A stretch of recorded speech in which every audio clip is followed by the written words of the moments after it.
Hi, everybody. Welcome back. Karen, thank you for coming on and being my guest today. Hi, Allison. Thanks for having me. Yeah, for people who don't watch our other show, they should, obviously. We have a show together every Friday. So you and I are used to being on the camera with each other. So I'm so super psyched to have you on for one of my podcast episodes today. We are talking about love letters, which is a highly debated topic, I think, in the real estate world. And just so everybody knows, the reason why I brought Karen on as the guest today is, Karen and I do talk a lot. I mean, we're colleagues, we're friends. We have the show together, so we kind of have to talk about that all the time. But I brought this up at one point, and I realized that Karen and I don't 100% see eye to eye on this topic. Which is great. I love getting people who have different point of views to come on as guests because I think it just makes a more interesting, more robust conversation about this. So, Mhm. anyway, again, Karen, thank you so much for coming on and sharing your wisdom with everybody today. You're welcome. Okay, so we're recording a couple of weeks in advance right now, so this will be coming out in still late spring. But assuming there's not some massive disruption in the market, knock on wood, because it's already a little bit crazy. We're in the middle of the spring market. We have a massive, I would say, massive housing shortage because people who kind of were waiting in the fall, maybe they kind of were waiting to see what were happening, and now at this point they're like, okay, I need to buy a house, right? So if rates are at 7%, like I'm in it to win it. And we have a lot less people selling their homes who currently have mortgages, because if they sell it and then they have to buy a new one and stay in the area, they're going to be basically getting a larger mortgage anyway because they're upgrading house size, and then their interest rate is going to be more than double. So now you've got the people who are like, okay, I'm in it, and all of them are like in it, right? And so they're really competing for the same stuff. And so what do you do when you get in these kinds of situations? You're like, you ask your agent, like, oh, what can I do to stand out? Like, what can I do to win? Mhm. And I did a prior episode with Michael Fowler, and we talked about how to write a winning offer. And this was actually one of the things we just started grazing the surface, and I told him to stop talking about it because I knew that you and I were going to be recording this Mhm. episode. Right. Don't talk about everything yet. But love letters come up a lot, and I usually see them coming up as in the form of a question from a buyer. It's not something that I really bring up very often because of what we're going to talk about for the rest of this episode here. So anyway, love letters. So Karen, maybe let's just get everyone on the same page here. Like, what do you think a love letter is? Like, how would you describe it to people who maybe have not really heard of this concept before? Okay. So a love letter is a letter that buyers usually write to a seller. Usually they're saying something about a house that they're putting in an offer on, things that they love about the house, how they see themselves in the house. Maybe they'll give some information about themselves, but they're pretty much trying to move the seller to pick their offer over the other offers that they're competing against. Right, right. And how do you feel about them generally? I think, and there's been instances where I feel like they have been effective, but as we continue, it depends on if those letters ever end up, you know, Yeah. with the sellers. It depends on if those sellers ever put eyes on the letters, and we'll get into that. Right, right, right. Yeah. Well, so now that Karen's telling you that she's kind of, well-rounded, she says yes, they can work. I'm on like the 20% yes and the 80% no. That's how I would say about it generally. I am just I think I'm always just kind of nervous about things. I'm always wanting to make sure that everything is even and fair. And as again, we'll keep talking as we go down the line here. A lot of what we're talking about is so nuanced, and it's hard to kind of really know what effect a love letter can have, and how it's being received, or like you said, if it's even being received. So Hmm. it's not something I gravitate towards. But when we are working for buyer clients and we have a signed agreement saying we are representing their interests and they want us to submit a letter for them, we need to do that for them, right? It's not our choice to withhold it. We can of course advise, saying what we think, maybe how it could hurt or help them, but that's kind of Right. where it ends. um Right. and And I will say, Allison, if I can just of jump in, course. that, a lot of times buyers come to you and they've already heard about love Mm-hmm. letters, and they will ask as they're preparing, they're like, okay, what else? We've done this and this. What else can we do to make our offer stronger? And, sometimes I have said, well, you could throw in a letter. I'm not sure if sellers are going to get it. Or they have asked me, can we do a letter? And I'm like, sure. So they'll usually, put together something, and I will, advise them on it. Yeah. But Yeah, but so to give a little bit more context to everybody about how hotly debated this is, so the National Association of Realtors, obviously you and I are both realtors, and so we have to take their continuing education classes and whatnot and abide by their code of ethics.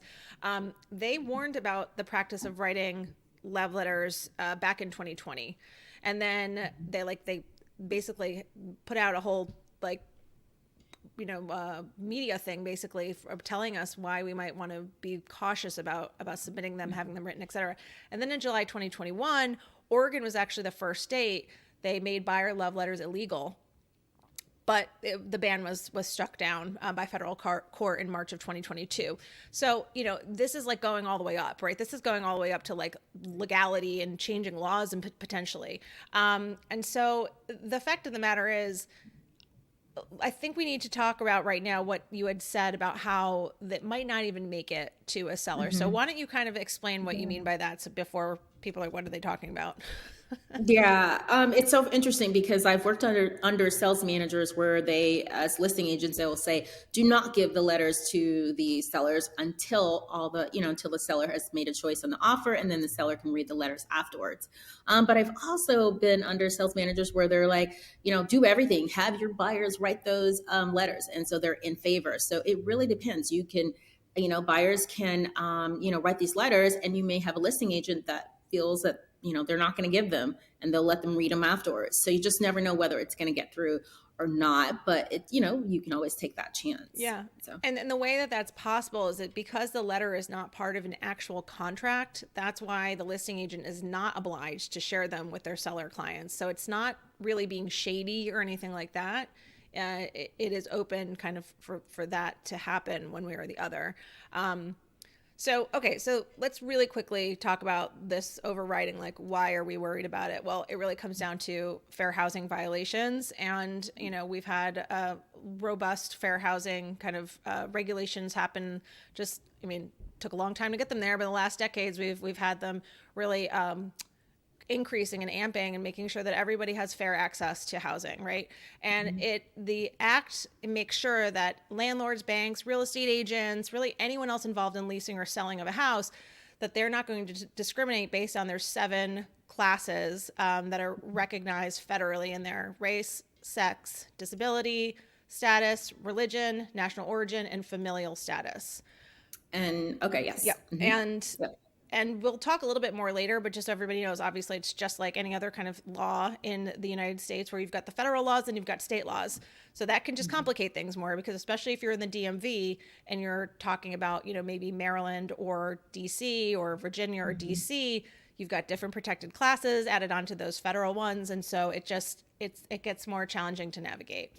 Right. So depending on where you are, you would have your agent check, to see if you're writing that letter, what those laws are, so that you're not, just protected classes are, so that you're not violating those. Yeah. And I mean, the onus is really not on the buyer and when they're writing it. It's really if you're giving them information that the seller could use in a way that can potentially work against you. Like it comes down to what's happening, kind of how it's being judged by the seller. And again, it starts to get really complicated, right? Because in an ideal world, we just don't have any of that information that anybody could use kind of in a negative way. But let's really truly point out how the pros, what can happen and how it could be a pro to write one. And then we'll really explain the cons. And so people know, like, listen, we have no agenda here.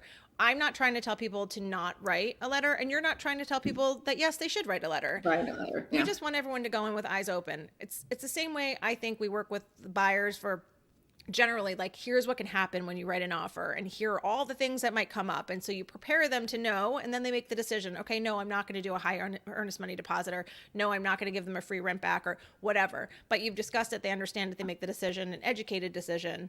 And that's really all we can do for our clients, right? Okay, so if we're going to talk about pros, let's start kind of on a positive note here. Karen, what would you say the number one pro of writing a love letter is? I would say some of the pros are, number one, it could be maybe there's something that, in your letter that the, seller could relate to. just throwing, maybe it's the same job. Maybe that person had a parent that, did the same job and have that job. So it could be something there, something in that sort. And they're like, oh, my such and such was this. And, let's give it to this, to this seller, this buyer. So, yeah. And of course, we do have to mention that in some of the states that shouldn't be something you should be judging on, and others it's better. So that's kind of hard. So it depends on where you're writing the letter. Right. Mm-hmm. But, in the case of writing a love letter, we often talk about them in the context of multiple offers. So you're trying to stand out against other offers. And the thing is, you might be able to differentiate yourself. And I think you were the one who gave me an example that, you had a client who wrote a love letter and it was not as high. It did not escalate as high as another one, but that, I don't know if you thought or you knew that what was written in the letter was persuasive enough to make the seller pick their offer, right? Mm-hmm. Yeah. So, I've had several clients do letters. We've had letters where we were successful, and we've had letters where we were not. I don't know if we're talking. Are we talking about one of our success stories, or are we? Yeah, success. Okay. Yeah.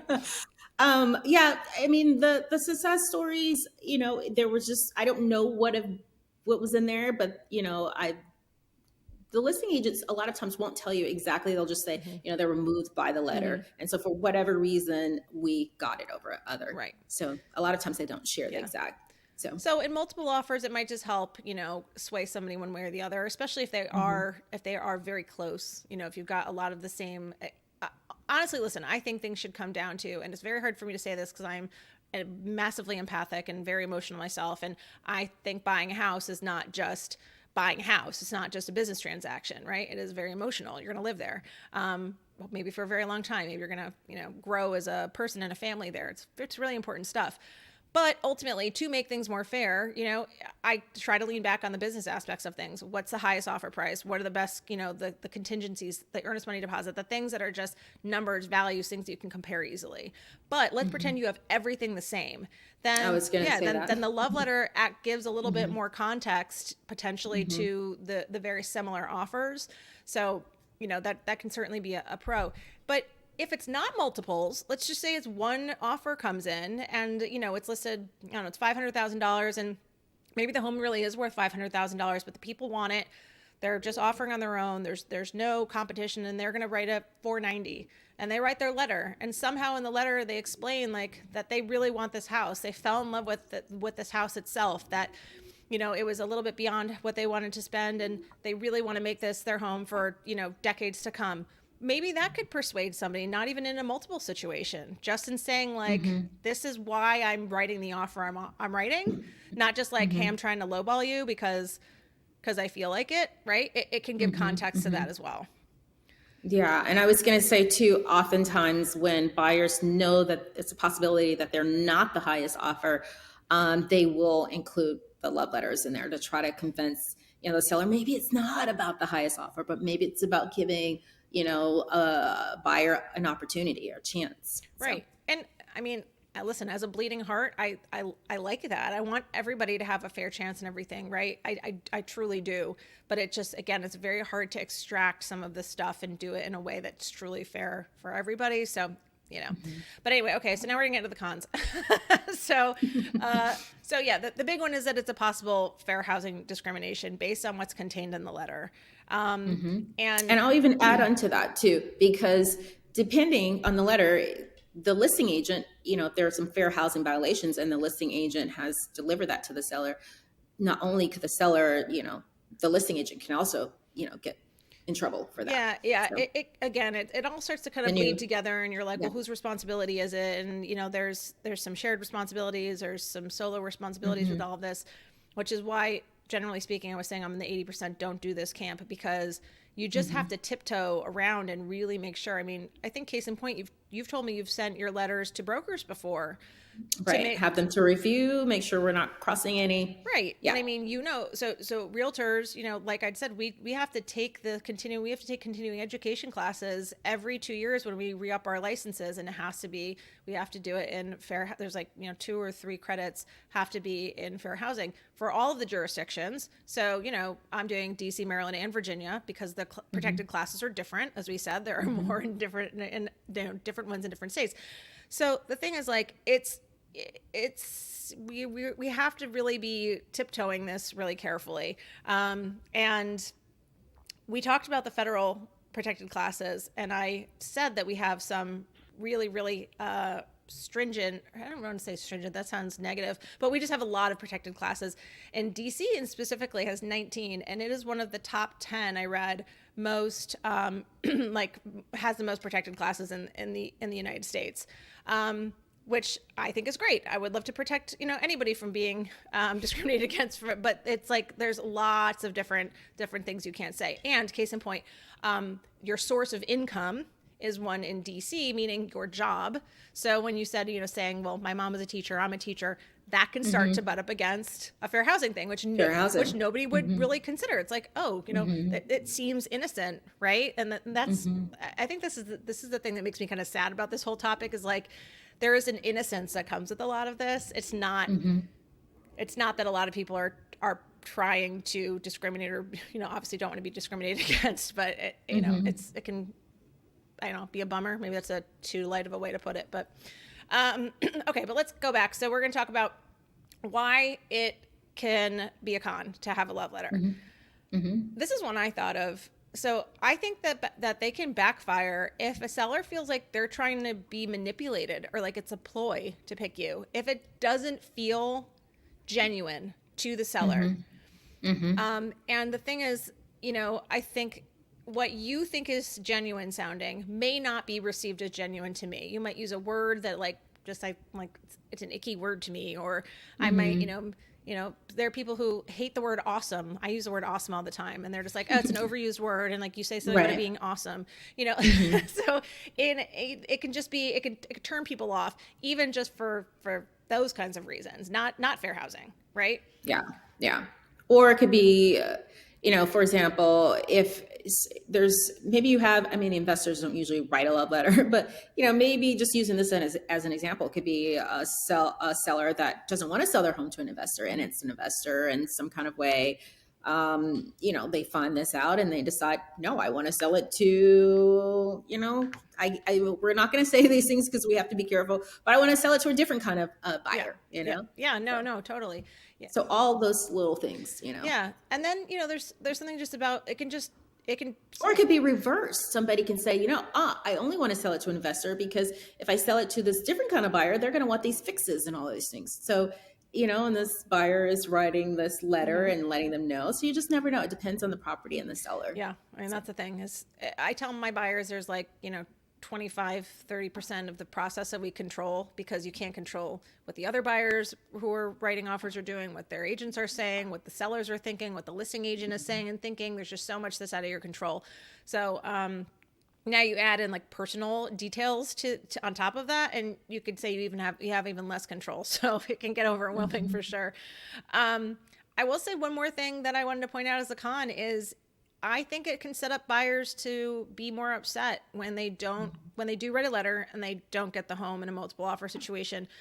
I don't care how you've washed it of all fair housing, things or whatever, even if you're just writing the letter like the kind we will suggest people write in a few minutes, if they do write one. Even if you write that kind, you are going beyond the norm of just writing an offer. You are writing something personal to some degree.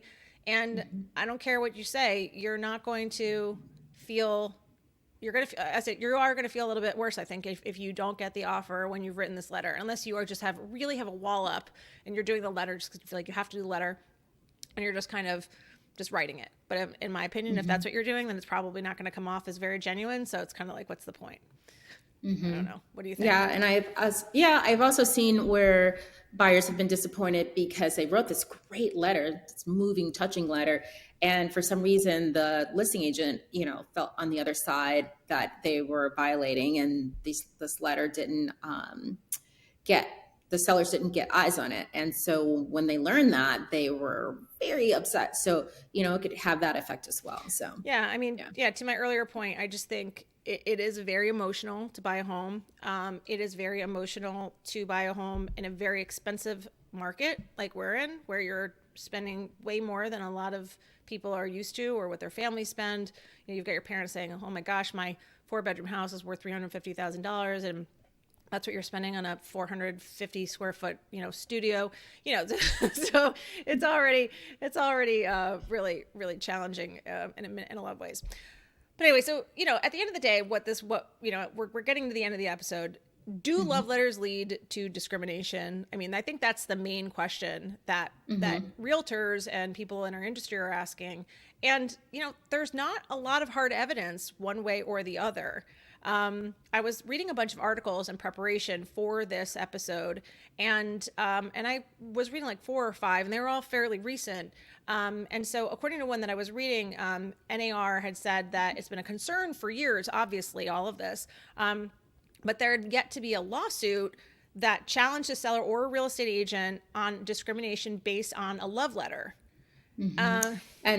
And I did point out to Allison, though, that just because there hasn't been a lawsuit doesn't mean that there haven't been a lot of complaints, because a lot of times the perception or the complaints don't make it, right, into a lawsuit, but right, doesn't mean that there are not several of those out there. Right. And in case in point, real estate lawyers, say it's nearly impossible to prove or prosecute through legal channels of this because of just so many of the nuances that we're talking about today.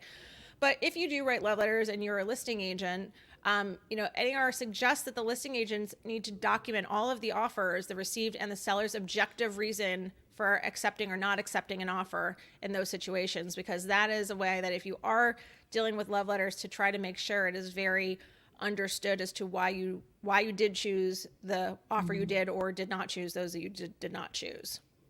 Right. Yeah. Exactly. I mean, I read a quote in one of the New York Times articles, and they said, in the wrong hands, this could be used in a negative or discriminatory way. But in an ideal setting, it's a way to humanize a process that can be a little sterile. And I was like, yes, like that's what we want, right? That's what we're hoping these love letters will do. But again, people are people. We can't control what people do or don't do. So I guess let's just end, Karen. If we are going to help people or advise, they're dead set on writing a love letter. They want to get something in the hands of the seller. Of course, we can't make that happen, but to make the chances, as good as possible that we're going to have that love letter delivered by the listing agent, what do you suggest that they do or do not put into that love letter? Okay. Number one, no pictures. I know a lot of times in love letters, people like to take pictures of their families. So no pictures, no talk about religion. Can't talk about, occupations. We're really not supposed to put those in there. So just really, express the things that you love about the house, and really just try to speak to the things that you think the sellers may have loved when they live there. Right. Right. Like, I mean, you and I on our Friday new listings at noon show that everyone's going to start watching if they don't already, we point out the things that we like in the house. So we might talk about the tile or the wall color. We might find out from the listing agent that they, somebody put in this custom XYZ and that they really enjoyed it when they were there. So if you can connect on those things that are, again, those are objective, those are things that are in the house, right? Right. Then that's definitely a way to go. And you can say things like, I can tell a home there was maybe a lot of love in this home, or this home was so loved and well taken care of. Like those kind of things sellers love to hear and see. Of course. Yep. Yeah. So I think that those are safe kind of things you can do. I just don't think that's where brains gravitate when they initially ask if they can write the love letter. They want to say, my wife and I and our 4 children and their 5 dogs do XYZ, and you're just like, oh, I get it. That's what's going to happen. Well, I think they can talk about the dogs. I think that's okay. Yeah, it's true. Unless the seller doesn't like dogs, and then I don't know, it might not work. But if you don't write a love letter, there are alternatives. Something that I was telling Karen offline that I do is, a buyer does not submit an offer, and actually most agents don't physically submit offers anymore either. You just email them, and so when I send my offer on behalf of my buyer clients, I summarize what's in the offer, because offers, still lots of pages of paperwork you've got to scan through. So I summarize what all of the main important things are, And I start with a very small paragraph just saying, I'm very excited to present this offer for these clients, the name that's already on the contract. So they're going to see that anyway. And, I've been working with them for X number of, I'm very excited. They've been, they love this neighborhood, this house. They fell in love when they walked into the home, whatever. And so it just is trying to give some positive kind of leg up when I send that offer. And there's less of a, I don't know, there's less of the emotional kind of love letter thing that happens there, but I still feel like I'm helping transmit that feel, that desire for my clients. And the thing is, my clients don't know what I'm writing. I don't send them a copy. I don't blind copy them on my offer submission. Right. So all I do is I tell them, listen, I'm going to write something very nice, and it's going to be, I'm really going to put it out there for you in a way that's, totally fine and not breaking any laws and, not going to be weird. And I do that. So I hopefully for my clients who opt to not write the love letter, they know that at least there are some things that we can do as agents to kind of help get the feel across for them. Right. Absolutely. And I do something very similar. And I will say, oftentimes those items are shared, the listing agents will, give some of that information. Yeah. So Yeah. when they're reviewing offers. Yeah. So, again, guys, if you are, thinking about buying, or if, at some point you're going to upgrade and you're going to buy your next house and you want to consider a love letter, this is not a do it, don't do it kind of episode. None of my episodes are ever that. It's always just giving you the information and letting you decide what makes sense for you. But at least understanding why you might get some pushback, I think, is important. And then understanding if you want to still go forward with it, and understanding how you have to work around some of these things to make it really, truly fair, and to not put anybody in a bad position for the deal down the road. Awesome. Yeah. Well, Karen, thank you. It's always lovely seeing you on the. I just saw on the screen. Yeah, I just saw 30 minutes ago, guys. We just did another show, and here we are again. We're always on. Right. Anyway, well, thank you. Hopefully, we'll have you on again soon, and we'll see you soon. All right. Thank you.